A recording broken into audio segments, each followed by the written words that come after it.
제 고양이 같은데요. 그쪽 고양이 아니라니까요. 일단 진정하세요. 왔구나.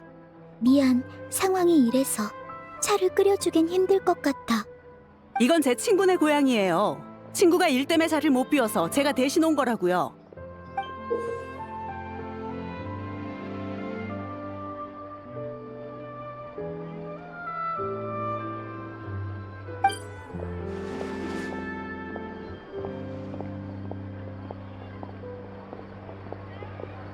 이 고양이는 저희 사랑의 집에서 잃어버린 고양이 같아요.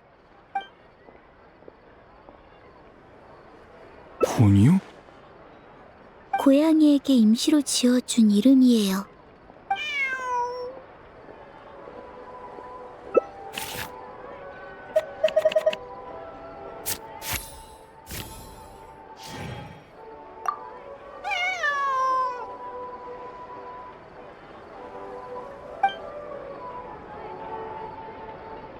골치 아프게 됐네. 친구의 고양이라고 했잖아. 나랑은 안 친한 게 당연하지. 저기 전 원장이거든요. 저희가 관리하는 길고양이랑 강아지가 한두 마리도 아니고 매번 제가 먹이를 주지 못해서요.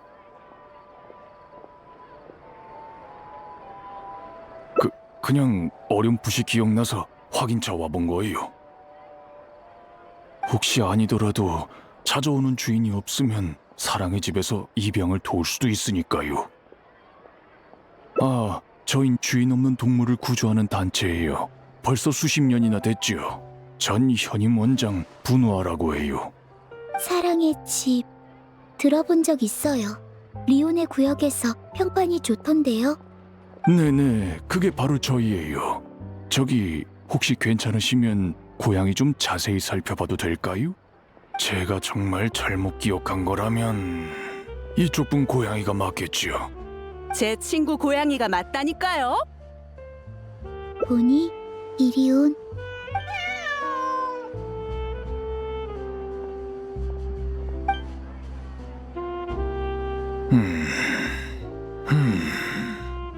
아닌 것 같네요. 생긴 건 비슷해도 털색이 미묘하게 달라요. 아이, 죄송합니다. 제가 착각한 모양이에요. 그럼 전 잃어버린 고양이를 찾으러 가봐야겠어요.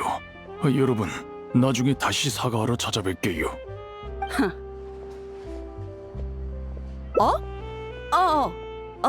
맞아.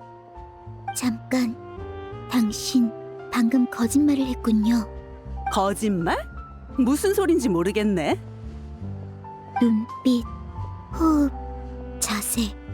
사람은 거짓말을 할 때 자기 생각보다 훨씬 더 많은 허점을 드러내요. 허점이라니? 그런 근거 없는 말을 증거 삼을 생각은 아니겠지? 그 자리에서 간파당하고도 호흡이 흐트러지지 않고 침착한 걸 보면 역시 아까의 흥분한 모습은 꾸며낸 거였군요.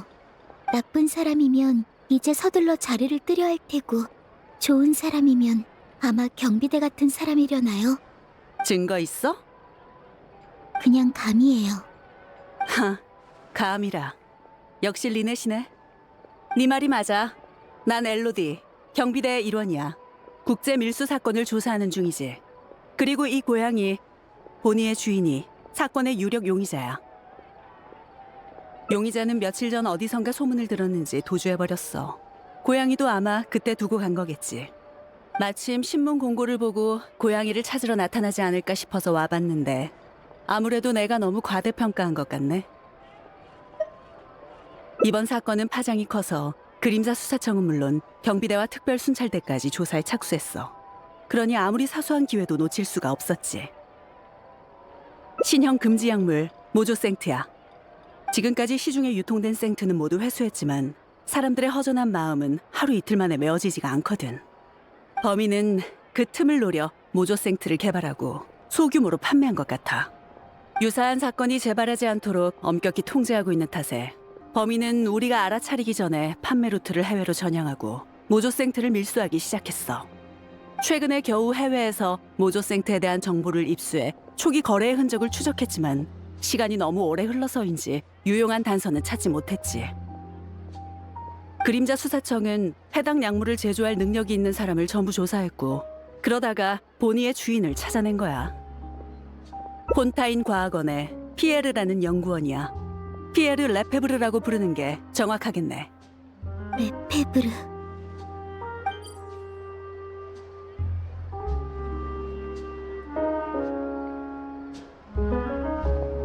그림자 수사청 사람이 푸아송 마을에서 그자를 만났어. 그의 고양이와 펜던트도 발견했지.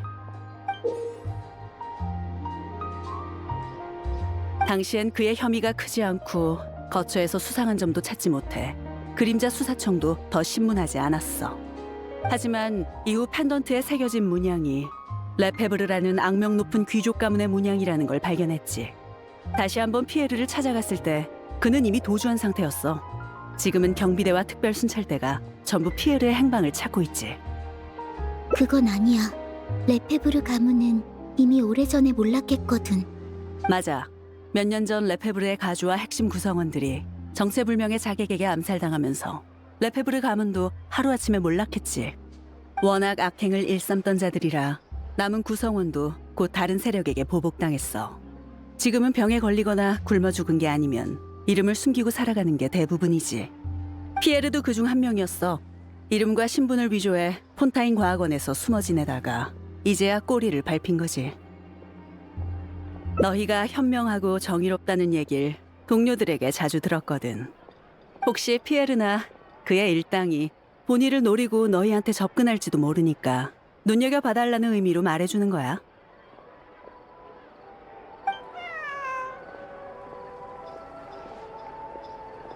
본의를 경비대로 데려가면 피에르가 아무리 간이 커도 접근해오지 않을 테니 말이야.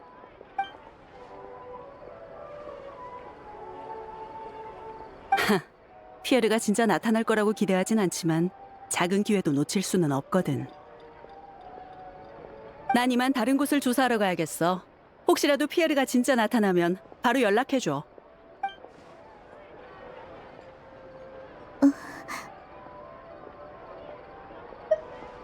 고마워. 난 괜찮아. 레페브르의 마지막 가주가 바로 예전에 날 데려가려 했던 그 거물이야. 파티가 끝난 후 누군가가 날 속여 레페브르의 마차에 태우고 그들의 저택으로 데려갔어.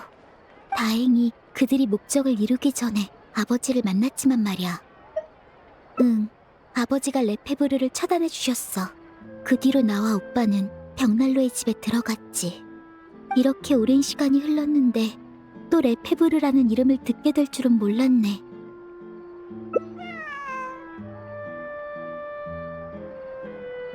걱정하지 마. 내 일 때문이 아니라 오빠 생각이 나서 그래. 요 며칠 내내 뭔가를 몰래 조사하는 것도 모자라 갑자기 연극에 나가라고 떠밀기까지 하고 어쩐지 수상했어. 지금 생각해보면 연속으로 일을 뽑은 것도 오빠랑 프리미네의 계획이었을지도 몰라. 날 속이려고 애를 많이 썼네. 아마도 안 좋은 기억을 떠올리게 하지 않으려고 그런 거겠지. 난 괜한 걱정이라고 생각하지만 오빠의 과보호는 여전하다니까. 이따가 도중에 오빠를 만나면 나랑 같이 혼내주지 않을래? 응, 수사 모드로 전환할 생각이거든. 폰타인 과학원에서 피에르에 대해 조사하다 보면 도중에 오빠랑 마주칠지도 몰라. 둘 다 맞지만 가장 중요한 이유는 위화감 때문이야. 피에르에 관한 정보를 들은 뒤로 뭐라 표현하긴 어렵지만 왠지 이상한 느낌이 들어.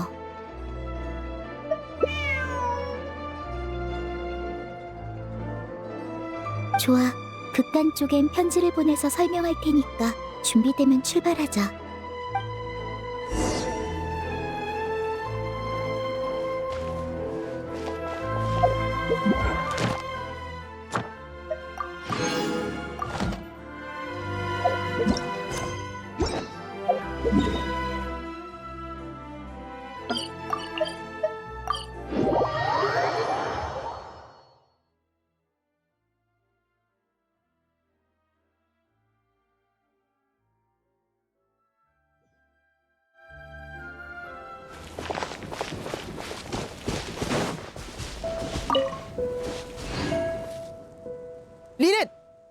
리허설 간 거 아니었어?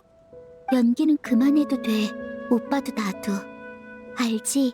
어릴 때부터 나는 오래 못 속였잖아. 그래서 가면 무언국으로 네 주의를 돌리려고 한 건데 역시 무리였나? 그보다 새 조수부터 소개해주지 그래? 이쪽은 슈브르즈, 특별 순찰대의 대장이야. 전에 만난 적이 있을지도 모르겠네.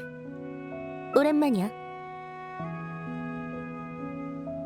그리고 정정하자면 조수로 초대된 건 내가 아니라 리니야. 전에 리니를 고문으로 초대해 마술 같은 범죄 트릭을 푼 적이 있거든. 이번에도 리니의 도움을 받고 싶어서. 너희 다 알게 된 거야? 물론 그 이유도 있어. 레페브르의 몰락에 관해서는 지금까지도 의견이 분분하거든. 벽난로의 집을 의심하는 사람도 있었지. 당시 범인은 신중한 뒤처리로 증거를 남기지 않았지만 오히려 그래서 난 그 집행관의 소행이라고 믿게 됐어. 그날 밤 마차 출입 기록을 살펴보면 너희와 레페브르의 원한 관계도 대충 짐작이 가거든. 아, 걱정 마. 어차피 증거도 없고 그 더러운 가문을 변호할 생각 따윈 없으니까. 그땐 너희가 더 피해자에 가까웠기도 하고. 리니를 찾은 건 오직 이번 밀수 사건을 조사하기 위해서야. 이번 조사는 리니와 슈브르즈의 협력일 뿐이야. 하루빨리 진실을 밝혀내는 거야말로 특별 순찰대의 정의지. 물론 처음부터 리넷도 부를 생각이었거든. 현임 조수가 동의하지 않았을 뿐이지. 오빠, 이제 난 그때의 내가 아니야. 구석에서 벌벌 떨기만 하던 꼬마도 이제 더는 누군가가 구해주기만을 기다리지 않아. 미안, 리넷. 너희 말이 맞아. 내가 걱정이 과했어. 응. 그리고 다음엔 내 주의를 돌리려면 다른 이유를 대도록 해.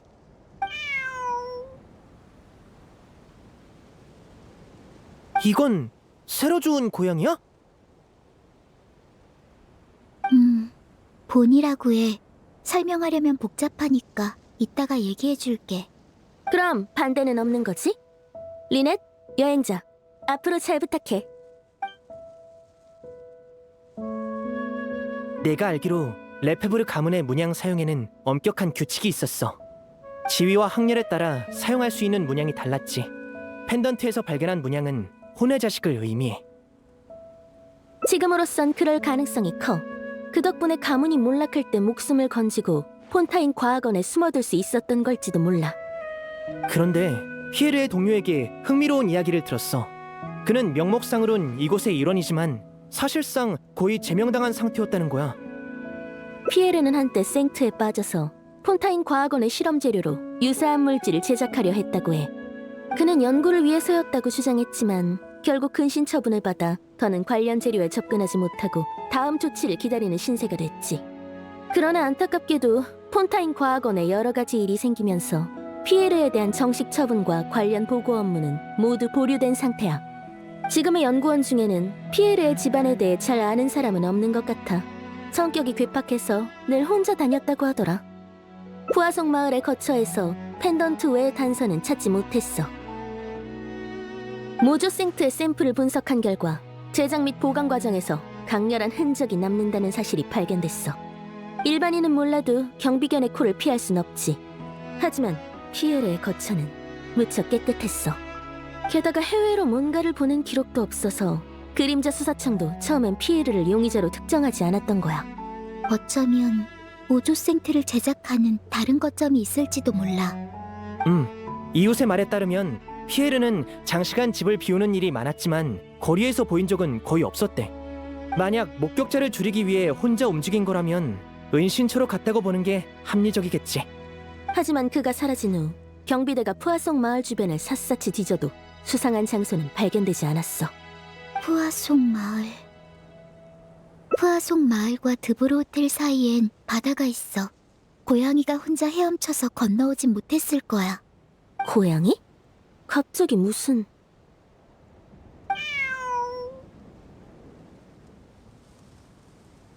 본인은 원래 피에르의 고양이야. 아, 그림자 수사청이 피에르를 처음 찾아갔을 때의 보고에 고양이 얘기가 있긴 했어. 그게 본이란 말이야? 피에르가 여기저기 돌아다니는 성격 같진 않고 후아송 마을에서 보니를 잃어버린 게 아니라면 응, 보니가 거점의 위치를 알지도 몰라. 잠깐만. 고양이한테 길 안내를 맡기자고?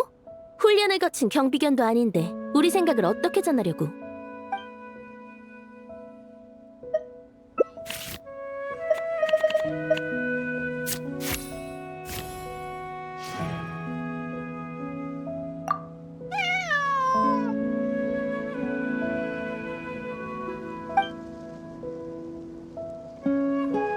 낯을 많이 가리네.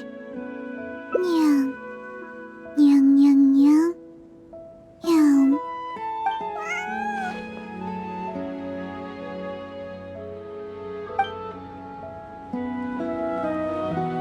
바다, 모래사장, 절벽 밑. 대충 폰타인성 북쪽인 것 같아. 세상에 이런 증언이 있다니. 익숙해지자고.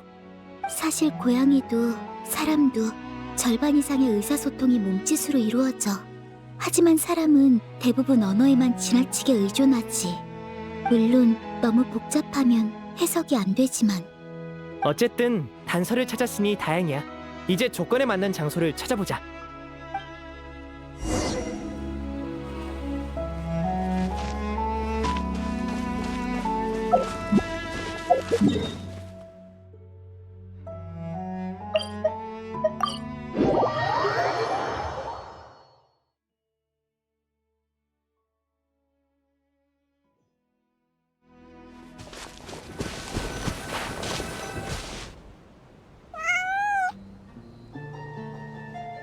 보니가 우릴 어딘가로 안내하려는 것 같아.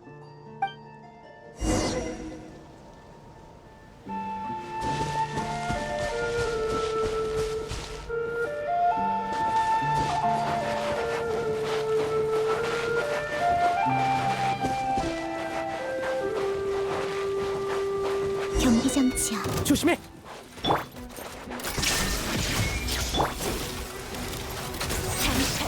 승부 어라 나쁘지 않군. 견고한 얼음은 원한을 끊어내지. 용서를 빌어라. 하! 바람의 신, 우리 징벌의 빛 흩어져라. 진리가 웅대하네. 번개는 영원히 빛나리.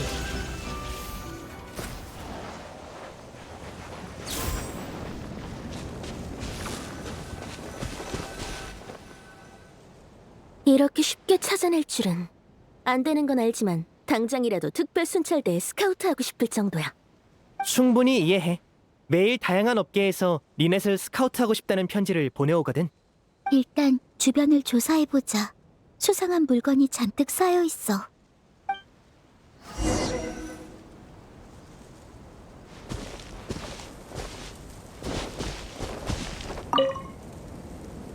역시 여기가 모조 생트를 제조하는 곳이었어. 그뿐만이 아니야. 제조에 필요한 원료와 대량의 세척제, 소량의 이름 모를 약물도 있어. 세척제는 아마도 어떤 흔적을 지우는 데 사용한 것 같아. 이를테면 모조 생트의 냄새라든가. 특별 순찰대의 자료에 따르면 일반인은 모조 생트의 흔적을 눈치채기 어려워. 그건 피에르에게도 마찬가지지. 완벽하게 제거하려면 적지 않은 시간과 기술이 들어갈 거야. 나머지 약물은 용도가 뭘까?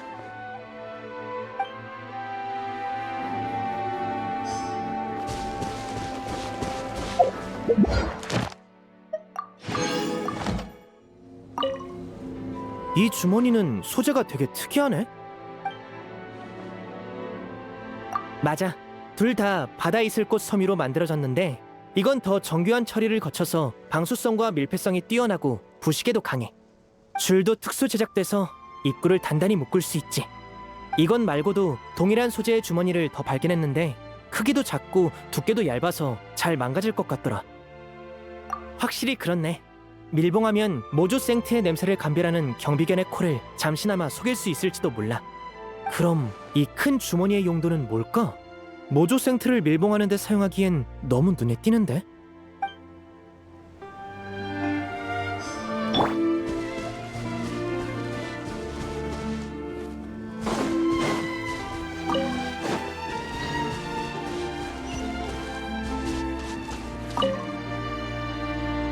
그림자 수사청은 피에르의 거처에서 이 나무통들을 찾지 못했던 것 같아.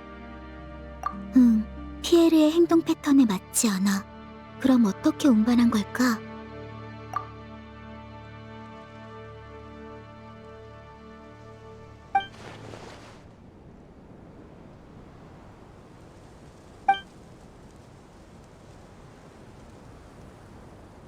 아랫부분만 물에 잠겼던 것 같네.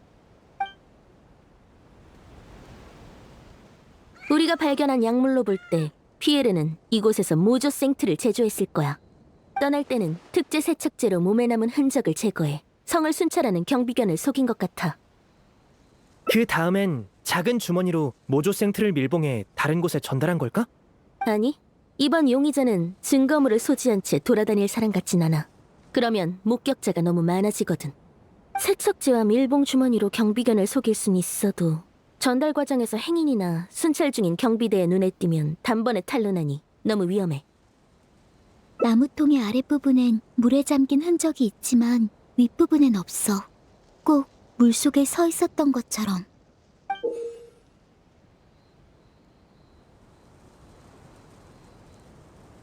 보통 나무통은 물에 잠기면 쓰러져. 안에 담긴 물건이 많으면 물에 떠있기조차 힘들지. 나무통 주변에 공기 주머니를 두르면 물속에 새어들 수도 있고 무거운 걸 더 많이 담을 수도 있겠네. 떠있는 나무통이라? 오가는 배가 적고 시야도 좁은 밤이라면 불가능한 것도 아니겠어. 하지만 그러면 나무통이 물살을 타고 여기저기 필요할 텐데 전달할 위치를 어떻게 정했을까?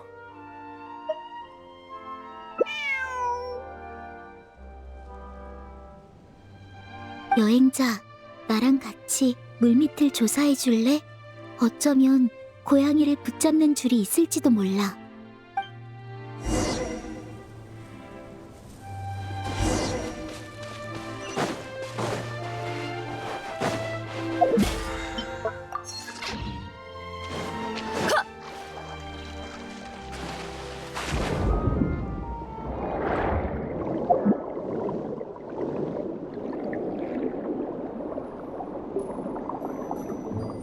작은 배 자네.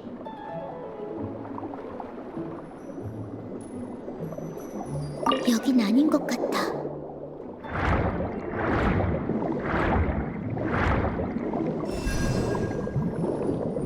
여긴 아닌 것 같아.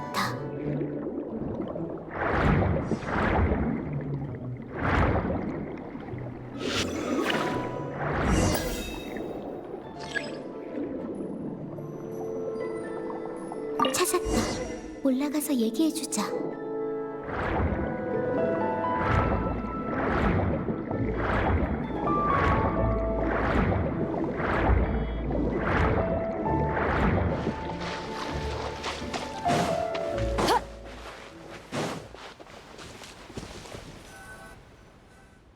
역시 물밑에서 닷돌과 밧줄이 발견됐어. 이걸 나무통에 묶으면 이렇게 돼. 그럼 미리 약속한 곳에 나무통을 던져놓기만 하면 물건을 넘길 수 있지. 그리고 물속엔 작은 배의 잔해도 있었어. 방치돼서 파도와 비바람에 휩쓸린 것 같아. 크기가 작아서 사람들의 이목을 피하기 적당해 보여. 피에르는 실종 전 배를 타고 인계 장소로 향한 후 밧줄을 끊고 나무통을 회수한 건가? 협력자와 만나는 걸 피하기 위해서일까? 레페브르 가문의 생존자인 만큼 숨어 사는 생활에 익숙해진 걸지도 몰라. 나무통 장치로 양측의 도착 시간을 엇갈리게 한 건 모습을 드러내지 않기 위해서일 수도. 그런 사람은 협력자도 파트너로 여기진 않았겠지? 아직 속단하긴 일러. 선입견은 사건 해결의 가장 큰 적이야. 그냥 두 배가 함께 움직이면 너무 눈에 띄니까 그런 걸 수도 있지. 다만 피에르의 단독 범행이 아니라는 점만큼은 확실해. 그게 아니라면 굳이 나무통 장치를 이용할 필요도 없었겠지. 피에르가 모조 생트의 제조만 담당했다고 치면 운송과 밀수를 맡은 사람이 한 명은 더 있었을 거야. 나무통 장치와 배로만 물건을 인계했다면 항해 기록이 남아있지 않을까? 항구에서 확인해보자. 다만 상대도 피에르처럼 얕은 곳에서 작은 배를 탔다면 기록이 남아있을 가능성은 적어. 물론이지. 피에르가 실종되기 전부터 항구를 떠나는 선박들을 조사했어. 그 전에도 항구 직원들이 철저하게 감시했고. 하지만 부끄럽게도 결국 지금까지 모조 생트가 어떻게 흘러나갔는지는 알아내지 못했어. 맞아. 밀수 담당자도 운송에는 반드시 큰 선박을 사용했을 거야. 그래야 바다를 넘나드는 것에 대한 수익이 보장될 테니까. 모조 생트를 무언가로 위장해 항구의 검사를 통과했겠지. 어떤 기회도 놓칠 수는 없지. 다만 항구는 많고 사람은 적으니 흩어져서 움직이는 게 좋겠어. 난 집에 가서 동생들한테 정보를 알아봐달라고 할게. 나도 경비대로 돌아가서 진척을 보고하고 사람도 몇 명 더 불러올게. 리넷, 여행자, 너희는 등방울 항구부터 조사해주겠어? 응. 그리고 보니도 같이.